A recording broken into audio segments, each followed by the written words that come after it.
Dans le sud-ouest de la France, à 3 km de la dune du Pilat, cet avion décolle pour la 10e fois aujourd'hui.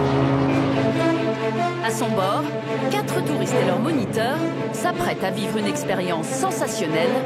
Ils vont sauter en parachute au-dessus de la plus haute dune d'Europe.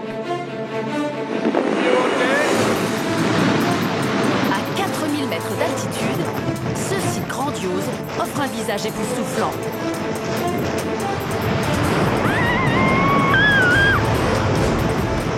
Pour profiter de cette vue exceptionnelle sur la dune, il faut payer 260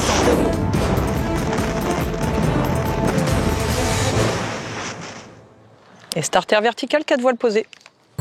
Stéphanie est la gérante de la seule société qui propose des sauts en parachute au-dessus de la dune. Son affaire marche bien. L'an dernier, elle a facturé plus de 4000 baptêmes. Maman, elle remplit ça et papa signe aussi. D'accord ? Stéphanie réalise aujourd'hui plus de 900 000 € de chiffre d'affaires. En 5 ans, ses ventes ont été multipliées par 3. En max, on va faire 18 avions dans une journée. On est sur un week-end qui va être assez intense. 18 vols, avec 4 passagers dans chaque avion, c'est jusqu'à 20 000 € qui entrent dans les caisses de l'entreprise en une seule journée. Merci, salut. Tu veux la vidéo ? Ouais. Mais là où Stéphanie fait le plus de marge, c'est sur les options souvenirs qu'elle vend en plus du saut. Mais on va sauter, on va atterrir sur la plage. Voilà. Ah bon, t'es comme ça toi ? Écoute, on va sauter. Je vais aller dans l'avion, je vais prendre la décision là-haut.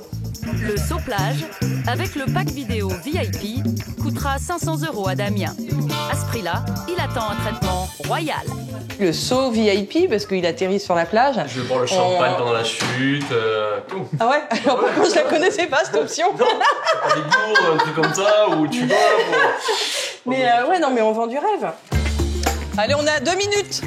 Stéphanie réalise près de 60% de son chiffre d'affaires pendant les 4 mois les plus chauds. Tu vas voir la dune du Pilat, c'est pas tout à fait le même visuel vu d'en haut. Ouais. Pour faire sauter plus de clients à chaque vol, l'an dernier, Stéphanie a investi dans un appareil plus grand. C'est la classe business, dans lequel elle entasse 4 clients et leurs moniteurs en plus du pilote. Coût d'achat de l'appareil, 850 000 €. Entre le personnel, le carburant, l'assurance et les révisions techniques, chaque année, c'est près de 500 000 € qui s'envolent. Heureusement, pour rentrer dans ses frais, elle peut compter sur des passagers qui prennent l'option VIP comme Damien. Waouh! Ouais, on est bien. Le pack à 500 € inclut un caméraman acrobate qui va immortaliser ce grand saut au-dessus de la dune.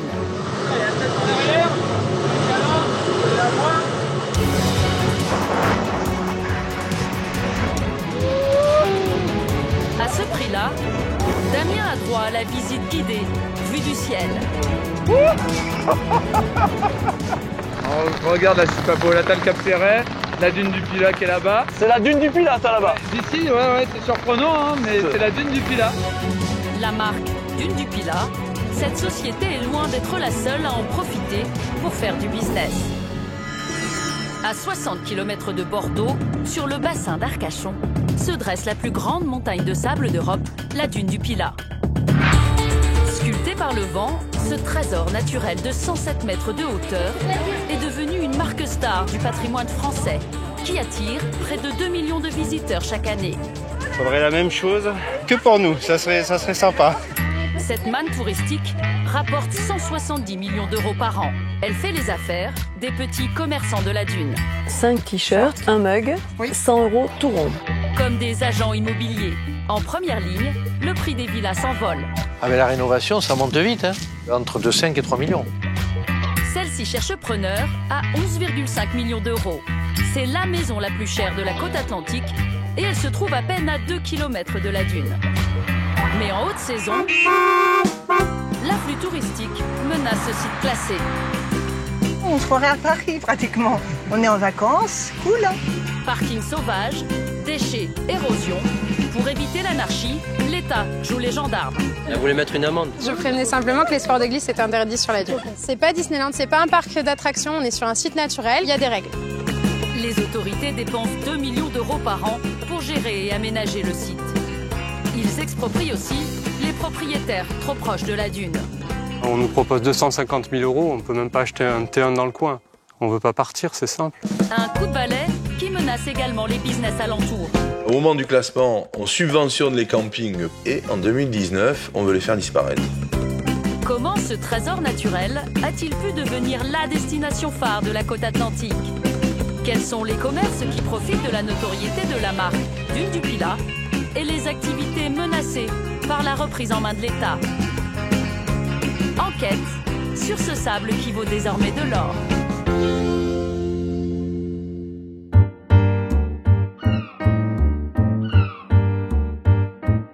Les premiers à profiter de l'essor touristique autour de la dune, ce sont les campings. Au pied du site, ils sont 5 à se partager les faveurs des touristes. Devant le camping de la dune, rebaptisé les Flots Bleus en souvenir d'un film célèbre. Voilà, on n'attend pas Patrick. Il y a foule ce matin.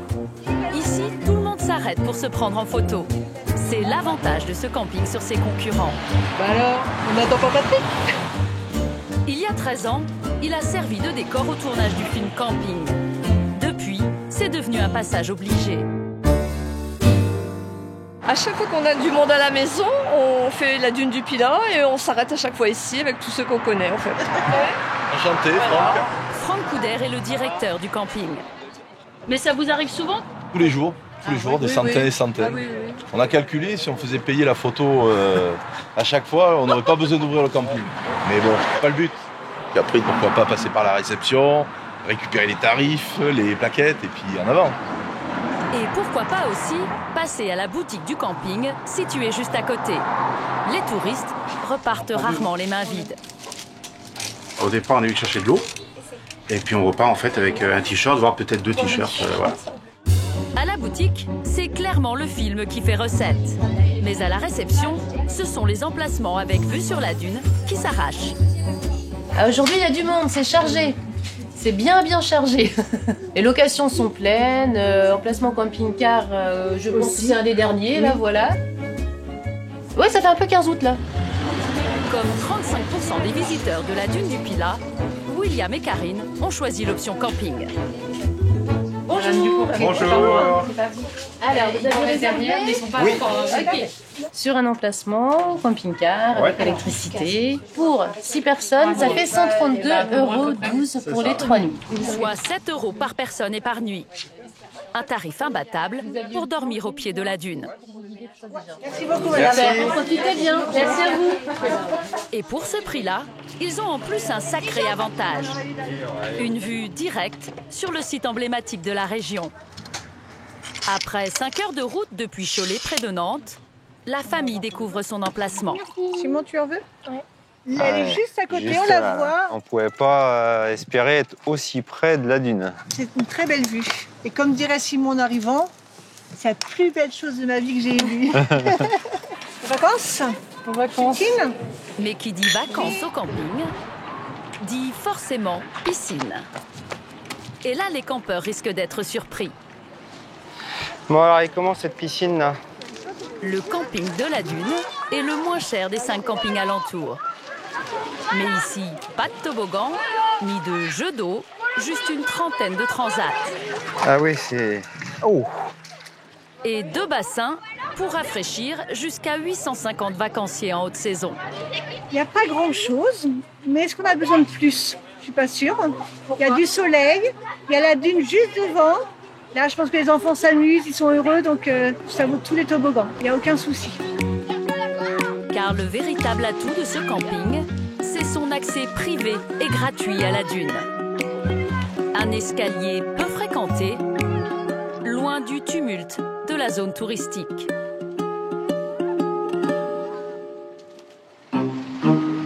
Mais Karine veut découvrir la dune telle que tout le monde la connaît. Allez, en voiture. Car les 2 millions de touristes qui viennent au Pilat chaque année passent tous par ici. Un chemin bordé de commerces, l'entrée officielle du site. Problème, les campeurs se retrouvent coincés dans les bouchons. Je pensais pas qu'il allait y avoir autant de monde là. Parce que là, tous les gens, ils vont à la dune en fait. Il est 11h du matin et c'est visiblement l'heure de pointe. Les gens klaxonnent, ils sont énervés, on se croirait à Paris pratiquement. L'été, la dune attire jusqu'à 16 000 visiteurs par jour.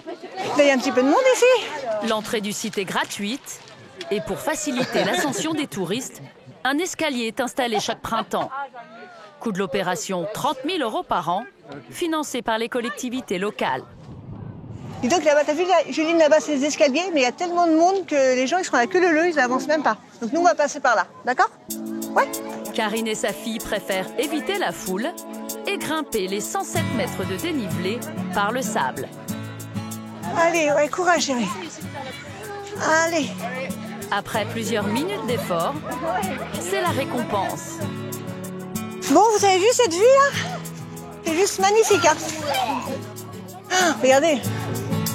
Cette vue imprenable sur le bassin d'Arcachon génère 4 millions de nuitées par an dans les campings et hôtels à proximité.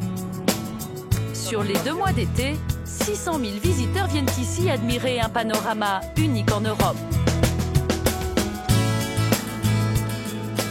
On dit toujours qu'il faut aller dans les pays étrangers, mais déjà, je pense qu'en France, il y a beaucoup de choses à faire.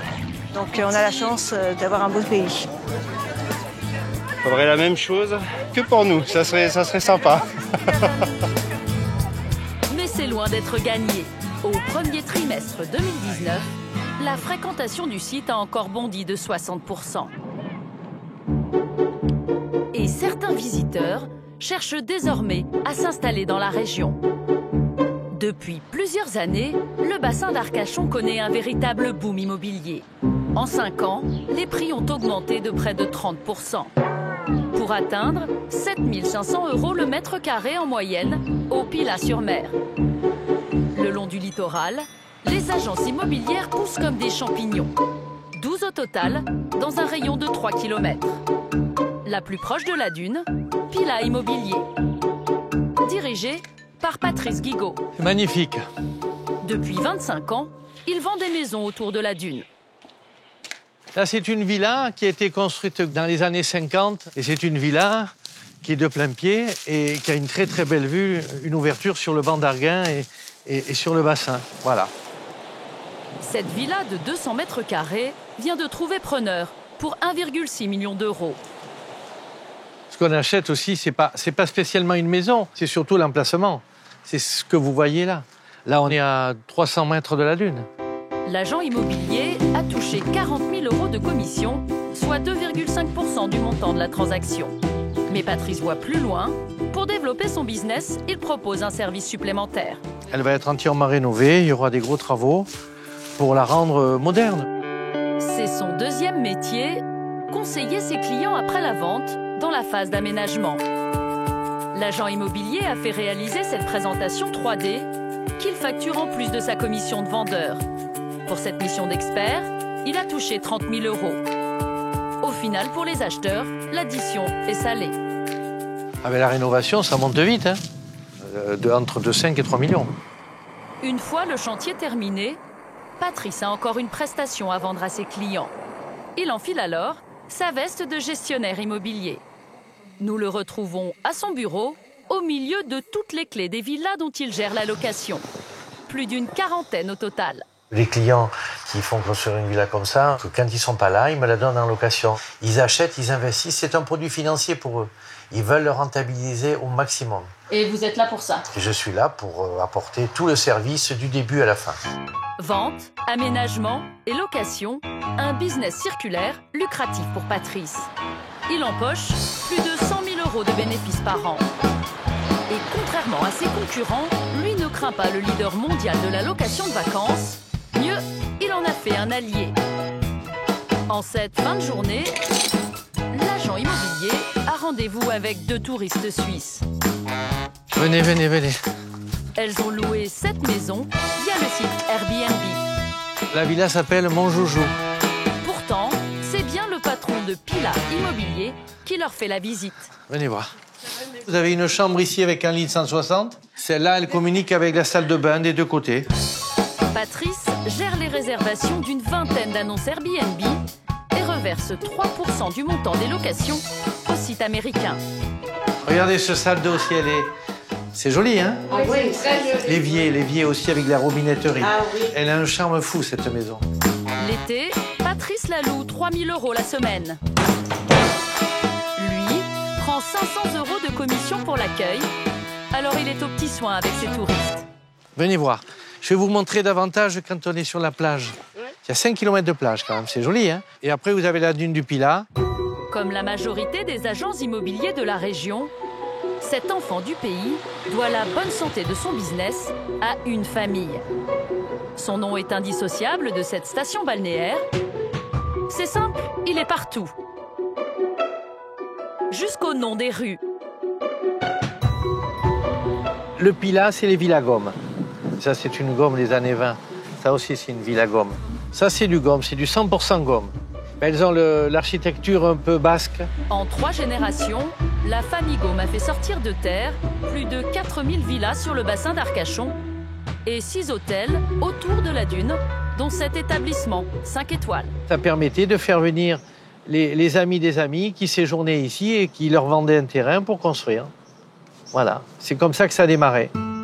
Louis Gaume débarque à Arcachon en 1911. Artisan zingueur originaire d'Auvergne, il s'associe à Daniel Meller, grand propriétaire foncier de la région. À l'époque, le Pilat est un pays de forêt où l'on vit de la résine. Le pari des deux hommes transformait cette zone en un lieu de villégiature pour gens fortunés sur le modèle de Biarritz.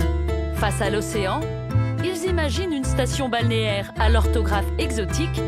Pilat-sur-Mer est née. Au fil des générations, les Gaumes deviennent les seigneurs du Pilat. Aujourd'hui, ils possèdent encore de nombreux terrains qu'ils revendent au prix fort. Voilà, donc là, c'est notre nouvelle maison. On va voir ici une piscine. Henri Jacques a obtenu le Graal, un permis de construire et à côté du siège de l'entreprise Gaume. Donc là, on commence juste les travaux intérieurs. Une propriété sans vue mer, mais pourtant loin d'être donnée. Oh, il y a 10 ans, ça aurait coûté 600 800 000 € à peu près pour l'ensemble. Et aujourd'hui ? Eh ben, 2,5 fois plus. Soit près de 2 millions d'euros. Mais au Pilat-sur-Mer, pas de quoi faire fuir les acheteurs. À un terrain comme ici, il y avait bien 5-6 personnes qui étaient sur une liste d'attente pour pouvoir en profiter, voilà, l'acquérir. Et c'est finalement ce Parisien, installé sur le bassin depuis 10 ans, qui a su convaincre la famille Gaume. Ouais, c'est pas la Corse, mais c'est vrai que c'est long. Il faut qu'il y ait une forme de confiance qui s'établisse entre les vendeurs, qui sélectionnent pratiquement les acquéreurs. Ils choisissent leurs voisins. Ils choisissent leurs voisins, tout simplement. Nos demandes d'interview aux héritiers de Louis Gaume sont restées sans réponse. Mais nous avons réussi à identifier 11 personnes et sociétés de la Galaxie Gaume qui possèdent encore des terrains dans la région. Pour connaître l'étendue de leur patrimoine autour de la dune, nous avons sollicité une société spécialisée. Carole Lucas a exploré pour nous les archives des services fonciers. Elle est remontée au début de la saga Gaume, dans les années 50. Ce qu'on a analysé, donc, ce sont tous les documents qui ont été commandés sur les membres de la famille Gaume, ainsi que sur des sociétés. Alors, les points verts donc, que l'on voit représentent 600 parcelles sur la zone Arcachon, la Thèse de Bûche, donc le Pilat qui en fait partie. 600 parcelles dans les années 50, dont une bonne partie a été revendue, en réalisant parfois de très belles plus-values. Là, ce que vous voyez, du coup, en bleu, c'est une opération immobilière qui a donc été assez rentable, puisque en 70, là, on a une parcelle achetée 60 000 €, et tous ces lots ont été revendus jusqu'en mars 2014 pour un montant de 6,5 millions. On passe de 60 000 € à 6,5 millions. Soit 100 fois le prix d'achat initial. Et les héritiers Gaume ont encore de quoi voir venir. Sur la carte, notamment, les sapins que l'on peut voir, en fait, mettent en évidence 2 grosses parcelles qui sont certainement intéressantes puisqu'elles se situent dans la toute proximité de la dune du Pilat. Ces parcelles, à L2, font environ 50 hectares. Au total, cette famille possède encore, malgré tout, 70 belles parcelles avec du potentiel, de la surface et des endroits quand même assez stratégiques, sur le Pilat notamment. Dans ce Monopoly géant, si les Gaumes restent les seigneurs du Pilat, grâce aux touristes, de petits indépendants arrivent à tirer leur épingle du jeu. Les commerçants les mieux placés sont ceux implantés sur le site officiel de la dune. Impossible de les éviter. 4 restaurants et 6 boutiques le long du seul chemin qui mène au sommet. La plus grande est celle de Françoise, 68 ans. Si on coince celui-là comme ça, on gagne une place. Elle tient cette boutique de souvenirs depuis 22 ans. Vous savez bien que le client, il faut qu'il voit. Il faut qu'il voit en permanence. Vous lui mettez l'eau à la bouche, quoi? Oui, et la main au porte-monnaie. Françoise connaît son business par cœur et les astuces pour vendre le maximum de produits parmi ses 2000 références. Des traditionnelles cartes postales à des tableaux 3D plus inattendus. Les petites filles ne résistent pas à la licorne, d'où la position basse du présentoir. Elle est craquante, hein? Rien à voir avec la dune, mais Françoise pense d'abord et avant tout à plaire à ses clients. En tant que commerçant, je dois savoir qui vient et pourquoi. Et ça détermine mes achats, d'accord? Son emplacement lui coûte 40 000 € de loyer par an. Alors, dans sa boutique, les produits tournent pour maximiser les bénéfices. La vaisselle n'a plus vraiment la cote. La gérante l'a donc reléguée au fond du magasin. Ça se cassait, c'était cher, c'était lourd. Donc, c'est le magnète qui a pris la prépondérance là-dessus. Les magnettes de la dune sont un des best-sellers de Françoise. Elle en vend 15 000 par an. Alors, elle les a installés sous le nez des touristes. On prend un petit combi? Je vais lui ramener ça. Il est joli. Hein? Comme ça finira sur le frigo. Tout sur le frigo. Mais à 3 € pièce, pas de quoi remplir les caisses du magasin. Merci. Merci à vous. Hein. Merci. L'été, Françoise réalise 80% de son chiffre d'affaires. Alors, pour ne pas manquer une vente... 9,50. Merci beaucoup. Elle a recruté 5 salariés et elle mise sur son produit star, les t-shirts. Tous nos t-shirts sont fabriqués en France, tous nos t-shirts, dans des cotons biologiques. Et là, c'est la dune qui fait vendre. Peut-être avec le coup de pouce d'un célèbre auteur de BD belge. Certains, comme on a marché sur la dune ou Objectif Dune, je vous laisse deviner. C'est pas du plagiat, mais... Vous payez des droits d'auteur à Hergé? Même pas, mais parce que là, je vois pas. C'est vous qui dites que c'est Hergé. Moi, je me rappelle pas qu'il y ait une dune du Pilat chez Hergé, et encore moins un van. Françoise n'oublie personne. Elle rhabille toute la famille. Madame, monsieur, enfant, adolescent et toute la gamme bébé également. Le textile représente 60% du chiffre d'affaires de sa boutique. 5 t-shirts, un mug. C'est ça. On est bien, hein? Oui. 100 € tout rond. Alors. C'était le budget initial? On ne fixe pas de budget, nous, en fait. Pourquoi? Parce que c'est les vacances, donc pas de budget, c'est à la guise de qui veut quoi. Faut faire marcher les commerces. De quoi ravir Françoise. Elle a vendu 6000 t-shirts l'an dernier. Là, c'est parfait. C'est un de ses produits les plus rentables. Ces t-shirts, Françoise les achète 8 € pièce. Elle les revend 16,90 € le modèle enfant et 19,90 € le modèle adulte.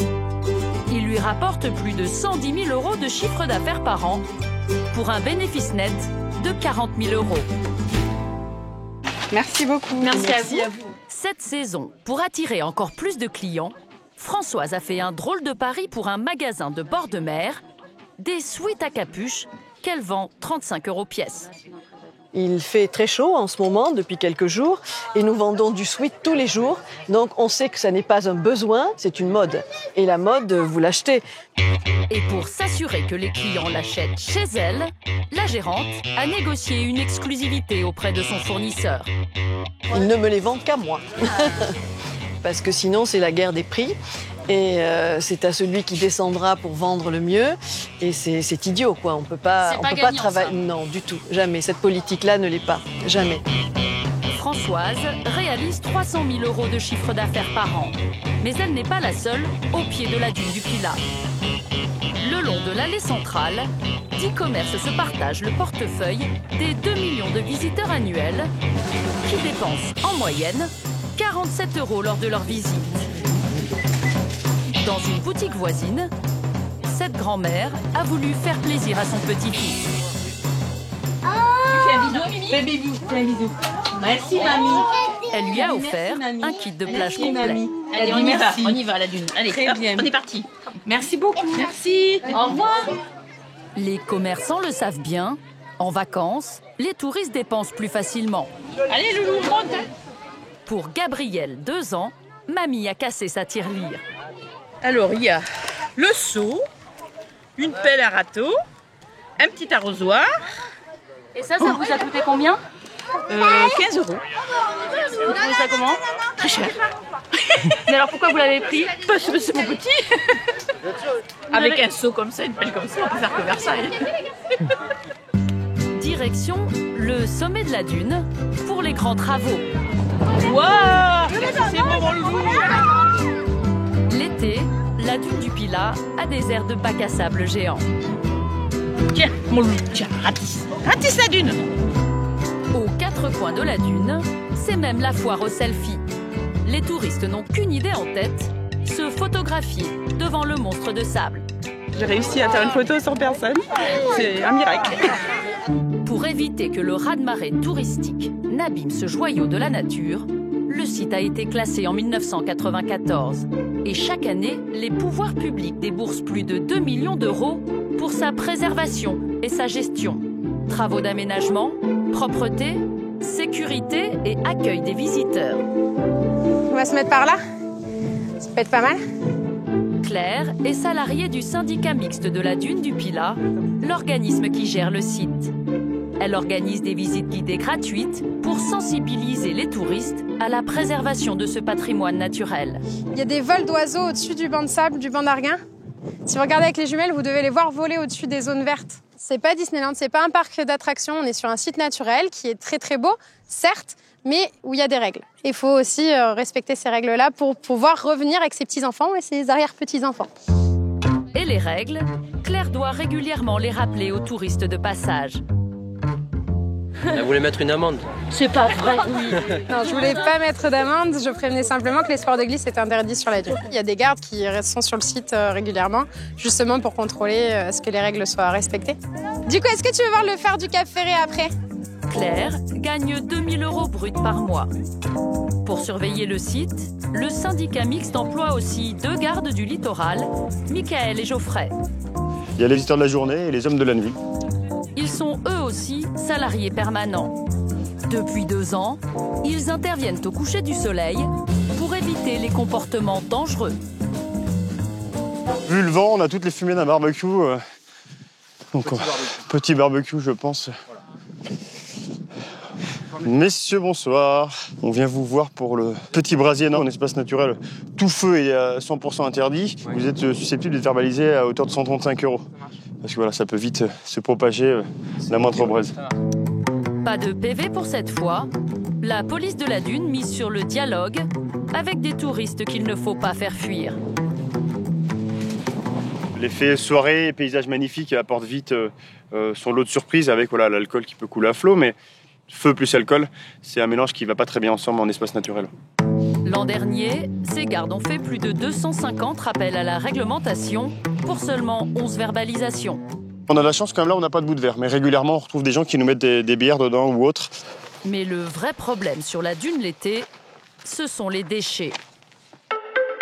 Au mois d'août, quand le site accueille 425 000 visiteurs, les services de nettoyage passent 3 fois par jour. Ramassage poubelle. La tournée du matin. Pour l'entretien de la dune, le syndicat mixte emploie 5 agents à temps plein. Coût annuel, 158 000 €. L'an dernier, plus de 1000 tonnes de déchets ont été collectés. Sur ce site classé, aucune machine n'est autorisée, donc tout le ramassage se fait à la main. Des canettes, bouteilles en verre, chaussettes, chaussures, papier. Au total, le syndicat mixte dépense près de 800 000 € par an pour l'emploi de 32 salariés. Si ce que laissent les touristes derrière eux coûte cher à l'État, un petit malin, lui, en a fait un business. Chaque dimanche à l'aube, quand le site est désert, Joël attaque la dune. Il se remplit les poches grâce aux touristes. Mais pas toujours comme il le souhaiterait. Qu'est-ce que vous espérez trouver là? Là, moi je pense à une capsule. Voilà, non, une épingle à cheveux. Ça, c'est la maladie de la dune du Pilat. On appelle ça du cochonium. Cet agent de sécurité arpente la dune en catimini depuis 2 ans. Alors, il a identifié les zones les plus rentables. C'est ce versant-là. Parce que les gens roulent dans le sable, s'amusent, et bien sûr, ils perdent plein d'objets. Mais c'est pas perdu pour tout le monde. Maintenant, c'est un fait. Joël a déjà trouvé plus de 800 € sur, ou plutôt sous la dune du Pilat. 1 €. On ne peut pas se tromper à la dune. De quoi rentabiliser son détecteur de métaux et se constituer un petit trésor de guerre. Et vous avez de l'argent, bon, ben voilà, une chaînette en argent. Ça, c'est en or, hein. Garantie pure or. Tout ce qui est là-dedans, c'est les trésors de la dune. Mais qu'est-ce que vous espérez trouver? Qu'est-ce qui serait vraiment le jackpot pour vous? Bah, une Rolex. Sur la dune du Pilat, une Rolex, ce serait terrible. Moi, c'est mon rêve. J'adore les montres. Mais cette montagne de sable n'engloutit pas que les trésors perdus des touristes. Sous l'effet des vents, la dune avance de 3 à 5 mètres par an en direction des zones habitées. Elle menace aujourd'hui les business à proximité immédiate. Au Flot Bleu, le camping de Patrick Chirac, la dune a fait une nouvelle victime. Donc là, on avait un bâtiment qui faisait 120, 130 mètres carrés. C'était sanitaire. Aujourd'hui, voilà, il y a du sable. Il y a 10 jours encore, le camping avait 4 blocs sanitaires comme celui-ci. Avec cabine de douche, lavabo et WC, il n'en reste désormais que 3. C'est un coup dur pour Franck Couder. Moins de confort pour ses clients et une perte sèche au niveau financier. Il a dû payer de sa poche la destruction du bâtiment. Les assurances ne prennent pas en charge les dégâts causés par la dune. Ça nous a coûté à peu près 15 000 €. Il y a un ancien propriétaire qui disait que la dune nous donne à manger et nous mange en même temps. Voilà, ben là on peut s'en apercevoir, hein, c'est flagrant. Franck constate impuissant que le monstre de sable détruit peu à peu son gagne-pain. Là on a perdu nos routes, on a perdu des emplacements. Et à l'époque, il y avait une piscine qui était à 100 mètres à peu près sous la dune. Après chaque nouvelle perte pour son camping, Franck met le plan du site à jour. En fait, je le laisse exprès. Et à chaque fois, je trace un trait. Et là, donc 2019, donc le sanitaire 2. Voilà, terminé, il n'existe plus. D'ici 20 ans, le camping pourrait être entièrement recouvert par le sable. Depuis 2010, les Flots Bleus ont déjà perdu 50 emplacements, soit environ 100 000 € de chiffre d'affaires. Alors, pour ne pas voir ses bénéfices ensevelis, Franck a dû trouver des astuces. L'été, son camping affiche complet. C'est donc sur le hors-saison que le directeur mise pour redresser la barre. Voilà, là par exemple, j'ai une demande de devis pour 400 étudiants qui viendraient sur 2 jours. Donc ça représente un budget de 10-12 000 € pour le week-end. Sa nouvelle arme pour booster son activité, la privatisation totale ou partielle du camping. Ouais, c'est un chiffre d'affaires assuré, puis c'est un chiffre d'affaires complémentaire. Donc j'ai des clubs sportifs. Là par exemple, j'ai une demande pour 80 personnes. Des jeunes rugbymen de 7 à 14 ans. Ils ont un tournoi sur Bordeaux. Grâce à ces groupes, Franck génère 15% de recettes supplémentaires. Une petite revanche sur la Dune. Il espère atteindre les 800 000 € de chiffre d'affaires cette saison. Au printemps dernier, c'est une clientèle assez inattendue qui a fait les affaires du camping. Des Cairns terriers et leurs maîtres sont venus de toute la France et même de l'étranger pour une rencontre entre fans de chiens au pied de la Dune. Il y a des cairns partout, il y a des petits chiens partout. Mais nous, on c'est faisait sympa, de rien. c'est agréable. Oh, c'est génial. C'est absolument, c'est exceptionnel. Une belle rencontre. Le groupe a réservé la moitié des mobil-homes de Franck. On est en soixantaine en tout, je pense, à peu près. Donc, entre 50 et 60. C'est plutôt... Pour eux, c'est bingo. Hein. D'autant que le camping facture un supplément de 2 € par chien et par nuit. Au total, pour ce week-end, ses clients rapportent près de 8 000 € à Franck, rien qu'en hébergement. Et c'est sans compter la privatisation du restaurant du camping, dirigé par Julia Wittmann, 31 ans. Pour la jeune patronne, ce groupe, c'est au moins 2 000 € de chiffre d'affaires en une soirée, alors pas question de se rater. Ce soir, on va rajouter même 1 ou 2 tables là dans la salle parce qu'ils ne sont plus 60 mais 70. Donc il faut qu'on soit à la hauteur de la prestation vendue. Julia paye 10 000 € par mois de loyer au patron du camping. Alors en cuisine, pour verrouiller sa marge, elle s'assure que ses salariés n'en mettent pas trop dans les assiettes. Tu fais combien de grammes par portion? À peu près 200 grammes. On essaye de faire une bonne portion pour que le client soit satisfait et en même temps qu'on puisse s'y retrouver au niveau marge. Julia facture le repas 30 € par personne. À ce tarif-là, ses clients auront droit à un repas complet. Entrée, plat, dessert, café et même un verre de vin. Au départ, ils ont le droit à un verre dans leur menu, un verre qui est inclus, et s'ils veulent d'autres verres, d'autres pichets, c'est rajouté et ils nous règlent. C'est avec ces ventes additionnelles de vin que la patronne espère faire son beurre.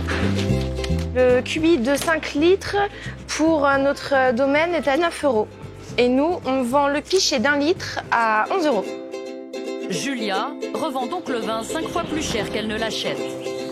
Grâce à ses soirées privées, la jeune femme espère gonfler sa marge. Allez-y, je vous en prie. Ce soir, c'est en meute que ses clients arrivent. L'an dernier, son restaurant n'a pas réalisé de bénéfices. Julia a dû réduire ses effectifs. Messieurs, dames, les confits de canard. Alors la patronne met la main à la pâte. Alors, qui a pris du confit? On essaye de nourrir nos clients comme s'ils allaient en ville, au restaurant en ville, et de ne pas proposer que du snack, que de la pizza. Non, au contraire, on essaye de valoriser le restaurant du camping et de se démarquer grâce à notre cuisine. Faites maison. Et le pari de Julia semble fonctionner auprès de ses clients. On en a fait d'autres de camping et c'est pizza frites et voilà quoi. Donc là, non, c'est bon, c'est équilibré. Bon, c'est sympa, vraiment. Pour ce repas fait maison facturé 30 € par tête, Julia, elle, n'a dépensé que 8 €. Et en cuisine, aucun reste. C'est l'avantage des réservations de groupe. Permettre un calcul au plus près pour éviter les pertes. Vous réglez pour combien de repas? 2. Très bien. Ça fait 60 € s'il vous plaît. Ce soir, il y a encore plus de monde que les clients. J'en ai eu hier. Donc on est super contents. Au final, la soirée rapportera 3 500 € à Julia. 6 fois plus que l'an passé à la même date. Comme celui-là, elle veut payer en naturel. Elle veut faire des bisous. Ira, des bisous. La stratégie de Julia et Franck se montre payante. Depuis le début de l'année, le chiffre d'affaires du camping a augmenté de 5% par rapport à 2018. Mais ils ne sont pas pour autant tirés d'affaire. Car la Dune n'est pas leur seul ennemi. Ils sont aussi dans le viseur de l'État. Le préfet demande à Franck de supprimer 45 mobil-homes. Le camping de la Dune est engagé dans un bras de fer pour sa survie. Ça va gréver le chiffre d'affaires du camping de 50 à 60% si on enlève tous ces mobil-homes. Donc c'est pas viable. Faut pas croire qu'un camping, c'est une entreprise du CAC 40 qui gagne des milliards. On avait 80 locatifs, on veut ces 80 locatifs parce que on a eu le droit de les mettre, on a été autorisé à les mettre, Et donc, je vois pas pourquoi on nous les enlèverait du jour au lendemain. D'autant plus incompréhensible pour Franck que l'État a financièrement soutenu le développement du camping. La commission permanente du Conseil général vient de décider de vous allouer une subvention de 11 301 francs pour, et là, tenez-vous bien, la modernisation de votre camping. Au moment du classement, on subventionne les campings pour la modernisation et tout, et en 2019, on veut les faire disparaître. Pour l'État, les mobil-homes de Franck constituent aujourd'hui une pollution visuelle à proximité directe de la dune. Et il n'est pas le seul à être la cible des autorités. Aujourd'hui, l'État n'est propriétaire que de 60% de la dune, en rouge sur cette carte. Le reste appartient à des particuliers. Alors, pour reprendre la main sur le site, l'État veut exproprier tous les petits propriétaires. Au bord de la dune, une parcelle de 24 hectares. Du sable, de la forêt et une jolie maison. Elle appartient à Jean-Philippe, 52 ans. En 2010, il bénéficie d'une opportunité exceptionnelle, devenir propriétaire sur la dune. Alors il n'hésite pas longtemps. La maison, ouais, quand je l'ai achetée, elle ressemblait à ça, mais elle était habitée uniquement les week-ends. C'est devenu notre nid avec nos enfants. Effectivement, depuis 5 ans, on y vit à plein temps. Pour y installer sa famille, Jean-Philippe a fait d'importants travaux de rénovation. On a tout désossé, on est parti sur la même plateforme et on a tout rebâti. On a refait tout l'intérieur, on a créé des chambres, une salle de bain, tout ce qu'il faut pour une maison moderne. Au total, entre l'achat du terrain et les travaux, il aurait investi plus de 500 000 € pour s'installer au pied de la dune. Problème, 4 ans seulement après son acquisition, il reçoit un courrier. Ça, c'était la première proposition qui nous avait été faite suite à l'estimation de France Domaine. Le Conservatoire du littoral veut l'exproprier. Jean-Philippe refuse. L'État lui propose un dédommagement, mais il tient tête et prend un avocat pour se défendre. Aujourd'hui, au bout de 5 ans de procédure et 10 000 € de dépenses, on est à 250 000 €. L'État lui propose la moitié de ce qu'il aurait investi. Les prix de l'immobilier sur le bassin d'Arcachon se sont envolés. Impossible pour Jean-Philippe et sa famille de se reloger dans un cadre aussi magnifique. On nous propose 250 000 €, on ne peut même pas acheter un T1 dans le coin. Encore une fois, on a 24 hectares, on est au paradis, on ne veut pas partir, c'est simple. Pourtant, l'État est bien décidé à récupérer les 300 hectares de forêt et de sable qui entourent la dune. 5 millions d'euros ont été provisionnés pour racheter les terrains. Pourquoi se lancer dans une opération aussi coûteuse? Nous avons posé la question à Nathalie Madrid, déléguée régionale pour le Conservatoire du littoral. Vous imaginez 150 propriétaires pour mettre en place tout un plan de gestion valorisant à la fois les espaces naturels et permettant d'améliorer l'accueil du public, c'est compliqué. Un seul propriétaire qui gère l'ensemble, c'est beaucoup plus efficace. Nathalie Madrid a la délicate mission de trouver un compromis avec les futurs expropriés comme Jean-Philippe. Sa propriété est celle-là. Et donc, elle est composée à la fois d'espaces de dunes blanches et puis d'espaces forestiers. En 1998, l'État crée une zone de préemption qui n'inclut pas la propriété de Jean-Philippe. Mais en 2016, la zone est agrandie, il doit partir. Et pas question pour l'État de payer au prix fort une propriété située en zone non constructible. En fait, on fait des propositions qui sont à la hauteur de la valeur des espaces naturels. Ces maisons étaient des cabanes qui ont été transformées. Mais à la base, ce sont des cabanes forestières. On dépense de l'argent public. C'est aussi notre rôle de veiller à ce qu'il soit bien dépensé et en bonne et due forme. Voilà. Si les autorités veulent reprendre la main sur la dune, c'est aussi parce qu'elles ont un autre objectif en tête. Décrocher un label de prestige, le nom de Grand Site de France. Qu'apporte ce label pour le site récompensé ? Et quelles sont les retombées économiques? Pour le savoir, nous nous rendons à 700 km de la dune du Pilat, en Bourgogne. là où se dresse la roche de Solutré. Une colline rendue célèbre par le président François Mitterrand, qui en faisait l'ascension chaque année. Solutré a obtenu le label Grand Site de France en 2013. C'est le département de Saône-et-Loire qui gère le lieu. Elisabeth Roblot en est la vice-présidente chargée du tourisme. On a déjà des promeneurs au-dessus de la roche. Elle a suivi de près l'obtention de ce précieux sésame. Quand j'arrive au sommet de cette roche de Solutré, moi je me dis qu'on a réussi, on a su préserver notre site et pour autant on le rend attractif. Et ça c'est juste une très très belle récompense. Depuis que la roche de Solutré est classée Grand Site de France, le nombre de touristes a augmenté de 10%. On est presque au sommet. Jusqu'à atteindre les 220 000 visiteurs par an. C'est juste splendide, c'est préservé, on voit aucun déchet au sol et ça c'est juste magnifique. Plus de touristes, c'est plus de retombées économiques. Mais ce label attribué par le ministère de l'écologie permet aussi d'obtenir plus de subventions publiques pour aménager le site. Comme la rénovation de ce café-boutique qui a coûté 60 000 €, financé en grande partie par le département et la région. Alors, et voilà madame. Ici, contrairement à la dune du Pilat, l'argent entre directement dans les caisses du site et pas dans les poches de petits commerçants. Et 6,60 madame, qui font 10. En vous remerciant. Hop. Maison du Grand Site de France, bonjour. Pour Erwan, agent touristique d'accueil, ce label est aussi un bel argument de vente.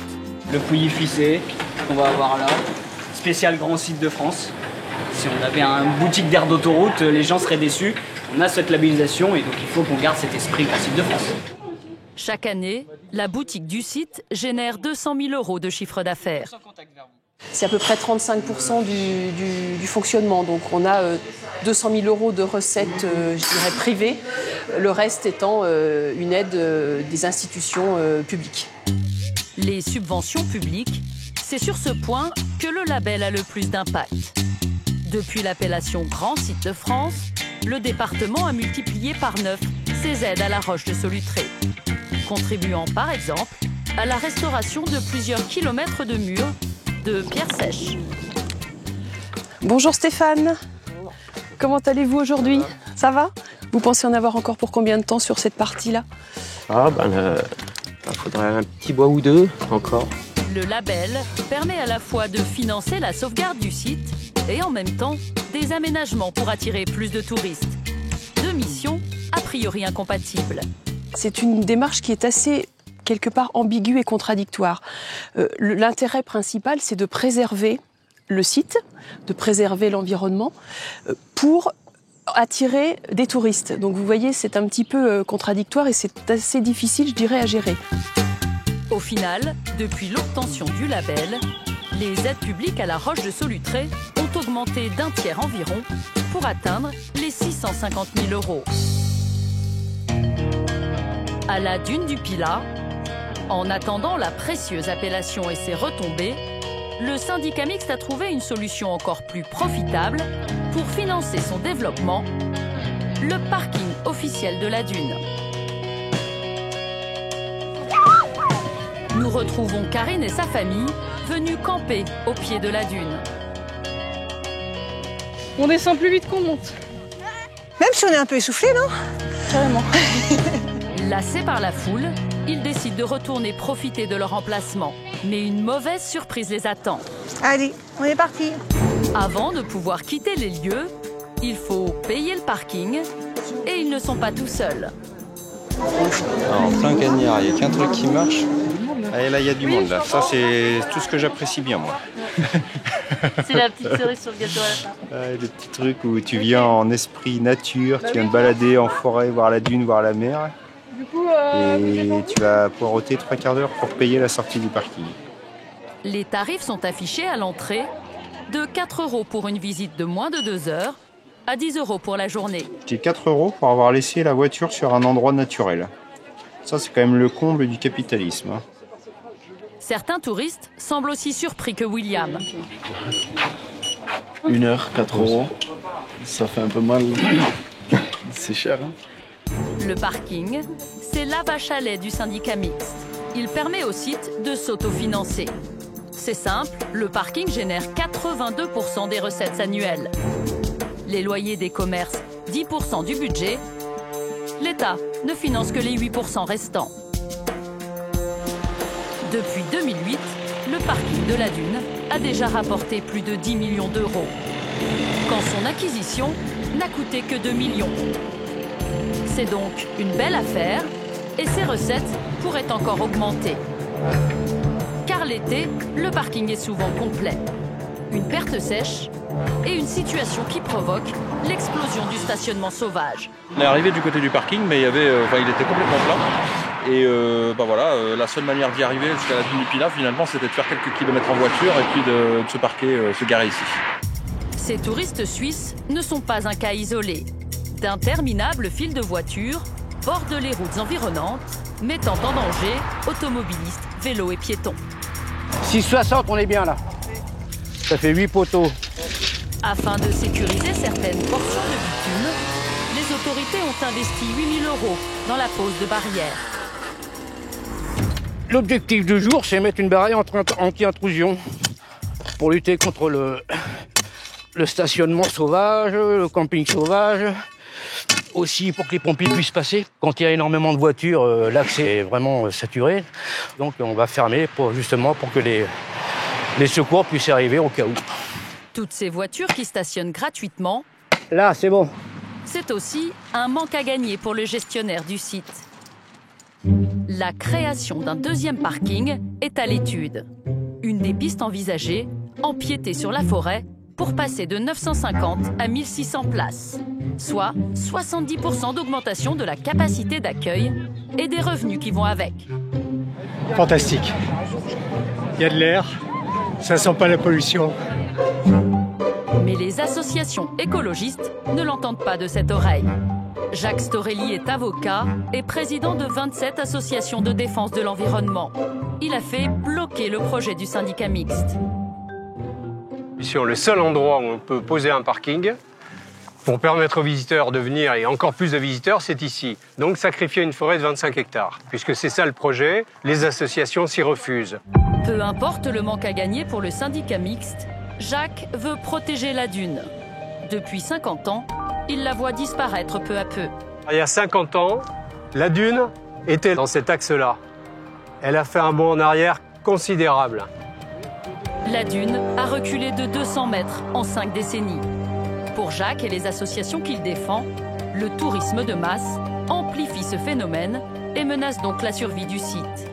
C'est très difficile à quantifier. On sait que ça a un impact puisqu'il suffit de venir un jour d'affluence avec du vent, on voit le sable qui s'envole. Alors il s'envole sans touristes, mais il s'envole encore plus avec touristes. Donc ça accentue. Et c'est la question de savoir s'il ne faut pas limiter les visites à une seule partie de la dune. Ça limiterait le phénomène d'accélération du déplacement de la dune. En clair, les écologistes voudraient limiter le nombre de visiteurs sur la dune et l'étendue des activités touristiques. Ce qui pourrait avoir des répercussions sur une activité particulièrement en vogue sur la dune, le parapente. On recense jusqu'à 25 000 vols par an, dont 70% en haute saison. Hop, le couvre-chef, t'as une petite molette derrière la tête. Charlie Piccolo est un ancien champion de parapente. Il y a 10 ans, il a créé sa société pour proposer aux touristes des vols en tandem au-dessus de la dune. Les fesses au fond du siège. Oui. Et puis moi, je m'occupe de tout. Là, on est vraiment sur un spot atypique. Donc évidemment, moi, je prêche pour ma paroisse. Ça fait 20 ans que je suis là. Je suis venu m'installer parce que je suis tombé amoureux du bassin. Donc voilà, mais c'est clair, hein, là, en plus, c'est marée basse. On a des super belles couleurs. C'est un site vraiment exceptionnel. Prête, mademoiselle? Prête, ça y est. Regarde, hop, t'es déjà en l'air. Charlie n'est ni propriétaire, ni locataire des lieux. Bienvenue à bord. Sa piste de décollage appartient au camping d'à côté qui lui prête gratuitement. Une astuce qui lui permet de minimiser ses dépenses. C'est bien le bureau, hein? Ouais, franchement, c'est génial. Ah ouais, c'est super. Avec une limite tout de même, Les parapentes ne peuvent survoler que cette partie sud de la dune, à bonne distance de la zone touristique. Chaque vol en tandem est facturé selon la durée, entre 50 et 100 euros. Je vais demander le règlement maintenant. C'était 160. Exact. Les recettes sont partagées entre 3 moniteurs. Sur une belle journée comme aujourd'hui, ils font entre 25 et 30 vols. Là, la louche, pour 3, on est autour des 1500, 1800 euros. Donc c'est une très bonne journée pour vous? Ouais, c'est une super journée, ouais. Mais ces journées bien remplies ne sont pas la norme. La météo est capricieuse sur la dune. Au mieux, Charlie vole 160 jours par an. Activité non garantie parce que voilà, complètement tributaire de la météo, mais bon, ça fait partie des règles et on arrive à honorer sur une bonne saison un vol sur 2, une mauvaise saison un vol sur 4, voire un vol sur 5. Donc forcément, quand ça vole, on est content. Malgré les aléas météo, le business reste rentable. 2 autres sociétés de parapente ont ouvert ces dernières années. Ah ouais, là on voit hein, le nombre de parapentes sortis déjà, c'est nettement plus important. Et là, plus ça va baisser le vent et plus il va y avoir du monde. Ici, on a compté jusqu'à 150, 180 vols. La dune est l'un des spots de parapente les plus prisés d'Europe.